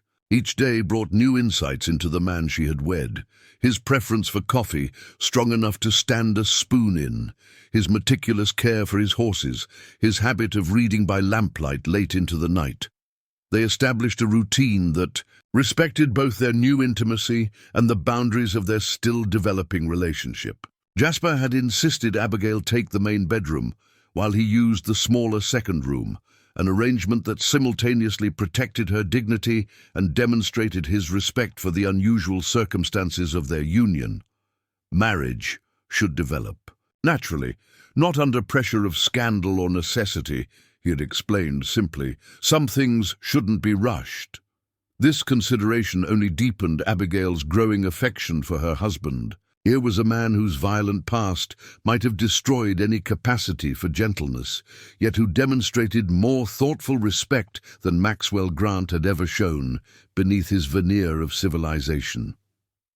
Abigail continued her work with Doc Harker, now traveling to his cabin twice weekly with Jasper or one of his ranch hands as escort. The controversy surrounding their marriage had actually increased demand for her services, as many women who had previously avoided association with the religious spinster now found the wife of Jasper Sullivan an acceptable person to consult about minor ailments or herbal remedies. "Funny how respectability works out here," Doc observed wryly, as Abigail prepared remedies for 3 different mining families. "Same knowledge, same person. Different reception based entirely on whose name you carry." "Human nature, I suppose," Abigail replied, carefully labeling each bottle. "Though I admit I find it somewhat disheartening how quickly opinions change, based on perception rather than substance." "Not everyone," Doc corrected. "Sullivan recognized your worth immediately, saw past circumstances to character, rare quality in a man."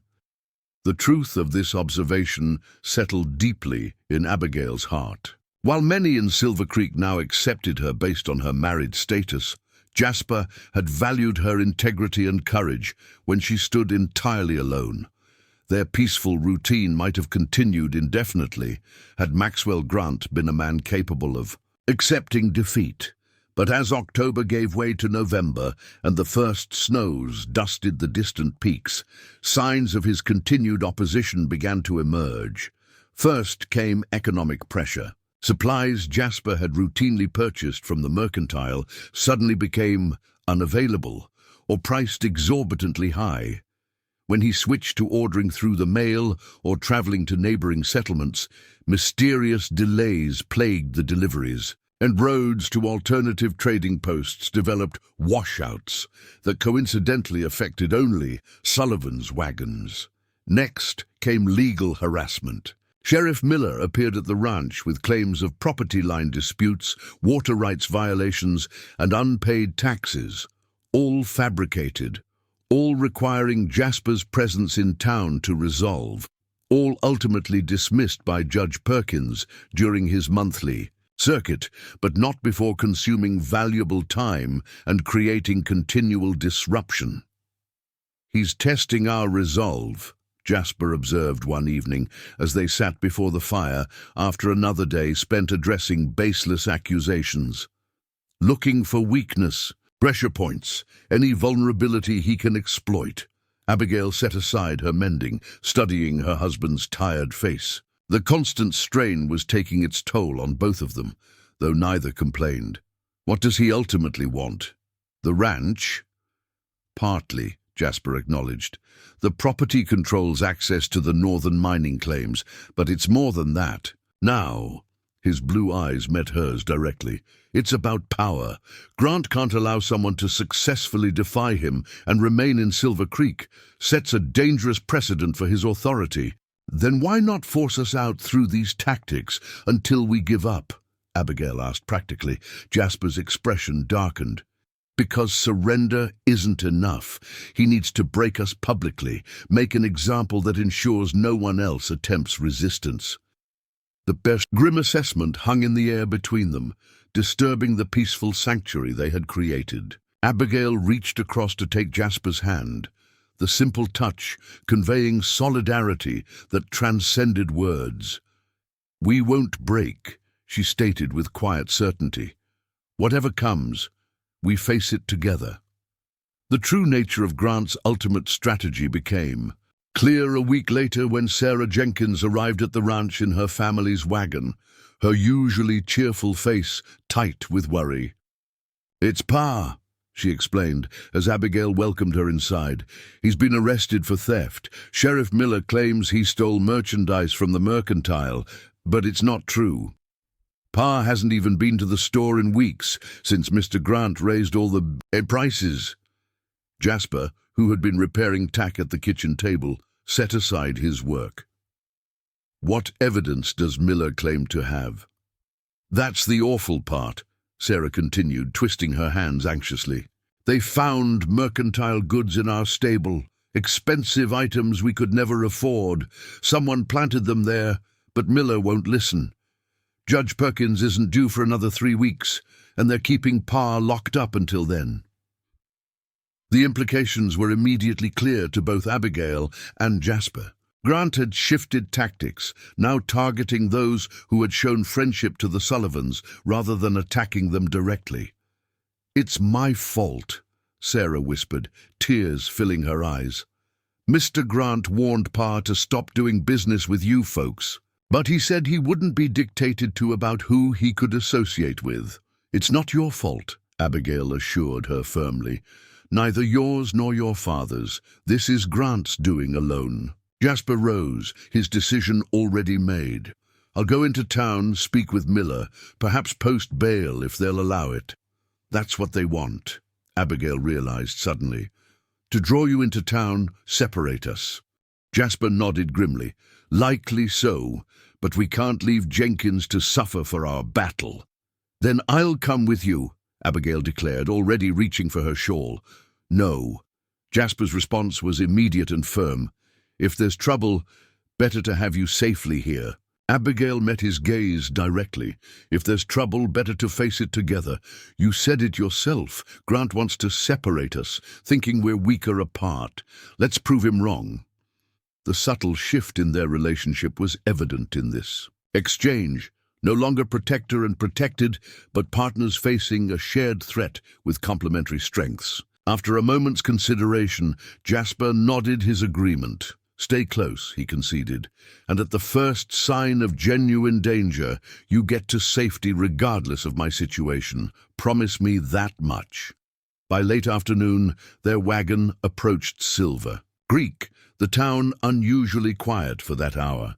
As they passed the livery, they noticed Jenkins' establishment shuttered and locked, while the saloon seemed to be doing unusually brisk business despite the early hour. "Something's not right," Jasper murmured, his experienced eye noting details Abigail might have missed.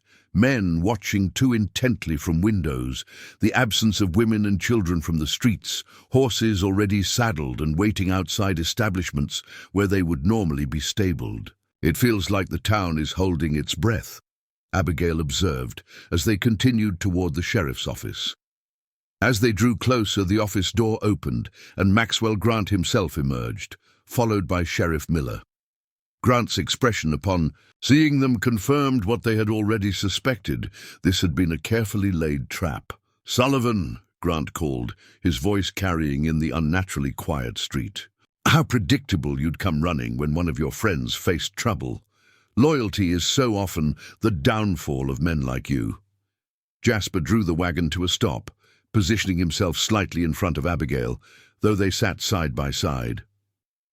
"Where's Jenkins?" he demanded, ignoring Grant's provocations. "Safe enough," Miller replied, hooking his thumbs in his gun belt with exaggerated casualness. "Though that could change depending on how today's business concludes." "And what business would that be?" Jasper asked, his voice deceptively calm, despite the tension evident in his posture. Grant stepped forward, assuming control of the conversation. "Simple enough.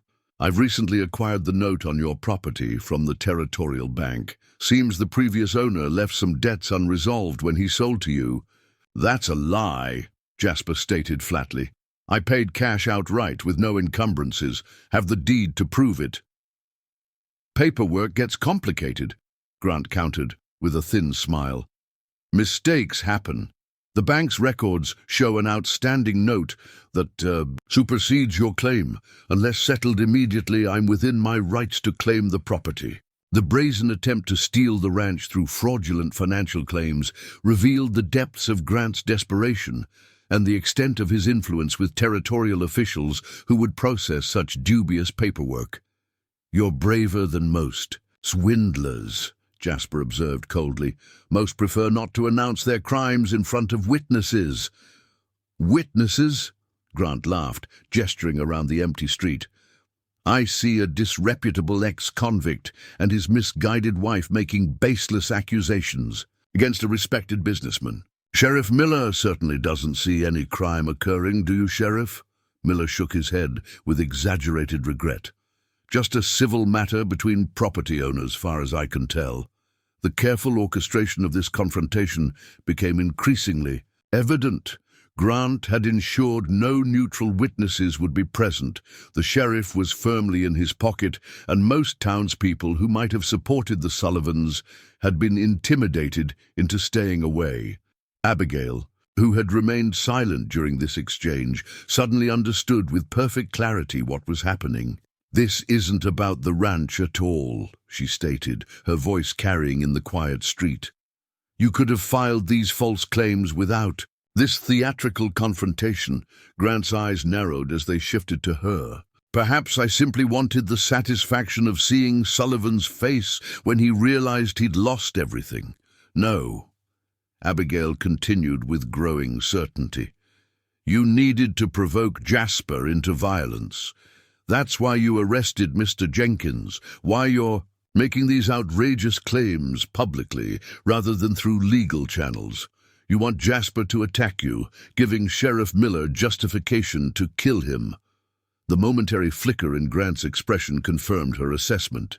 A property dispute might eventually be disproven in court, but a former outlaw shot while attacking a respected citizen would raise few questions and would leave his widow vulnerable and isolated once more.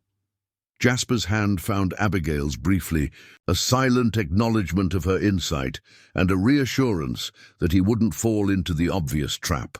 "Your wife is quite perceptive, Sullivan," Grant observed, recovering his composure, "though it changes nothing. Either sign over the deed right now, or Jenkins faces trial for theft with evidence ensuring conviction.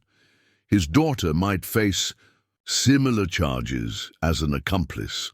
Before Jasper could respond, another voice entered the confrontation, deep, authoritative, and entirely unexpected. "That would be difficult to accomplish, Mr. Grant, since both the alleged stolen goods and Mr. Jenkins are currently in my custody." All heads turned to see Judge Perkins approaching from the direction of the telegraph office, accompanied by 2 federal marshals and a very much unfettered Thomas Jenkins. "Your Honor," Sheriff Miller stammered, his confident demeanor crumbling. Instantly, "We weren't expecting you for another 3 weeks." "Evidently," Perkins replied dryly, "which is precisely why I altered my schedule after receiving some very concerning telegrams from Denver regarding fraudulent banking documents being filed in Silver Creek." He fixed Grant with a penetrating stare. "Documents bearing your signature, Mr. Grant, but purportedly from banking officials who deny any knowledge of them." The sudden reversal left Grant momentarily speechless, his carefully constructed scheme collapsing around him. The marshals moved to flank him, their presence eliminating any possibility of escape. "This is absurd," Grant finally managed, attempting to recapture his authoritative tone. "A misunderstanding that can be easily explained." "I look forward to hearing that explanation," Judge Perkins replied evenly, "along with your response to charges of fraud, witness intimidation, false imprisonment, and conspiracy to commit murder." He gestured to the marshals. "Gentlemen, please, escort Mr. Grant and Sheriff Miller to the jail. I believe we have much to discuss." As the marshals led the sputtering Grant and a resigned Miller away, Perkins turned to the Sullivans with a hint of satisfaction in his judicial demeanor. "Mrs. Sullivan," he acknowledged with a respectful nod, "your telegram last week was most illuminating. The detailed documentation you provided regarding Mr. Grant's systematic abuses of power gave us precisely what we needed to investigate officially." Jasper turned to Abigail with surprise. "You contacted Judge Perkins?" "After Sarah mentioned the judge wouldn't return for 3 weeks, I realized Grant had timed his move carefully," Abigail explained. "It seemed prudent to inform the judge about the pattern we'd observed and request his earlier intervention." "More than prudent," Perkins confirmed. "Potentially life-saving, given what appears to have been planned here today." As the shock of Grant's arrest rippled through Silver Creek, townsfolk began to emerge cautiously onto the street, drawn by the unexpected confrontation and its extraordinary conclusion. Sarah rushed to embrace her father, while Doc Harker approached the Sullivans with evident relief. "Never doubted you'd find a way through," the old doctor declared, though his expression belied the confident words. "Though I admit, having federal marshals appear was a theatrical touch I didn't anticipate. Within hours, the town's atmosphere had transformed dramatically. Those who had been coerced into supporting Grant now spoke openly about his threats and manipulations. Others who had genuinely believed in his business acumen found themselves reconsidering their judgment in light of the federal charges. As evening fell, Jasper and Abigail sat together on Ruth Whitaker's porch, having accepted her invitation to stay overnight rather than making the journey back to their ranch in darkness. The events of the day had left them exhausted but vindicated, the immediate threat removed, though the impact on Silver Creek would continue to unfold in the coming weeks. "You saved more than our ranch today," Jasper observed quietly, his hand covering Abigail's where it rested between them. "You may have saved the entire town from Grant's influence." "We saved it together," Abigail corrected gently. "Your courage In standing against him, gave others permission to question his authority. My organizational skills simply helped document the pattern clearly enough for legal action. The complementary nature of their strengths had never been more evident, Jasper's unflinching resolve providing the foundation for Abigail's meticulous planning, her faith giving purpose to his protective instincts. "I never expected marriage. When I came west," Abigail mused, watching as stars appeared above the darkening mountains. "Certainly not to a man with your colorful history." Jasper's expression softened with rare humor. "And I never expected to find redemption through a mail-order bride too religious for another man's taste." His voice grew more serious as he added, "Yet here we are, stronger together than either of us alone." Abigail turned to face him fully, recognizing the truth of his words on multiple levels.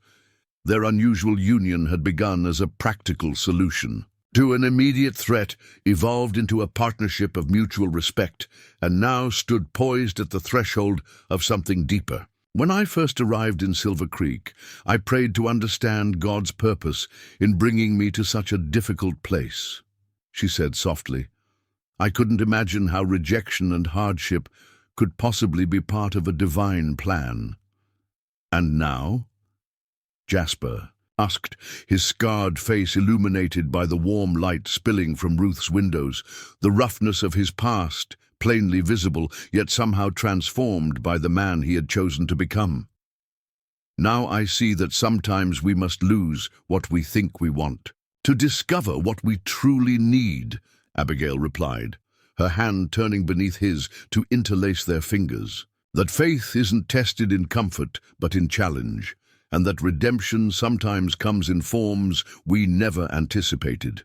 As Silver Creek settled into its first night free from Maxwell Grant's influence, Jasper and Abigail Sullivan sat together. In comfortable silence, their unexpected journey from rejection to redemption, embodying a truth as old as faith itself.